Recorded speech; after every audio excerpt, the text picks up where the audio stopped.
السلام عليكم. فرنسا تنسحب من البحر المتوسط بعد احتكاكات مع البحرية التركية. إن لم تكن مشتركا في القناة فاشترك، وإذا كنت من المشتركين لا تنسى الإعجاب بهذا الفيديو.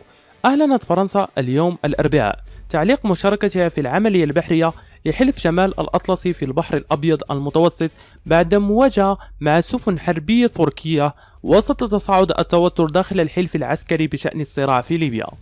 وبحسب وكالة أشورد بريس، قالت وزارة الدفاع الفرنسية إن الحكومة بعثت رسالة أمس الثلاثاء إلى الحلف تخطره فيها بأنها ستعلق مشاركتها في الحراسة البحرية مؤقتا بعد الكشف عن تقارير محققي الناتو حول حادث 10 يونيو حزيران. وقال مسؤول بالوزارة إن فرنسا تريد من حلف الناتو التأكد رسميا على تمسكهم بحظر الأسلحة المفروضة على ليبيا، وذلك يخضع جزئيا لعملية بحرية تابعة للاتحاد الأوروبي، وتتبادل باريس وأنقرة الاتهامات بشأن الأحداث في ليبيا. كما تدعو فرنسا إلى آلية أزمة لمنع تكرار حادث وقع في وقت سابق من هذا الشهر بين سفينة حربية تركية وسفينة حربية فرنسية في البحر المتوسط.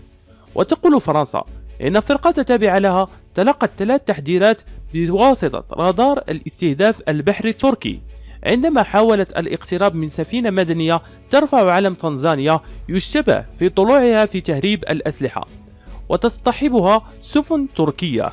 ووفقا للجانب الفرنسي يعد ذلك سلوكا عدائيا في قواعد الاشتباك الخاصة بالناتو، لكن تركيا تنكر الادعاءات الفرنسية. وأكد الناتو أن محققين أنهوا تقريرهم من الحادث، لكنهم امتنعوا عن مناقشته الآن ومناقشة نتائجه واعتبرت سرية. في الأخير، إذا كنت من المهتمين بهذه النوعية من الأخبار لا تنسى الاشتراك لتتوصل بالجديد.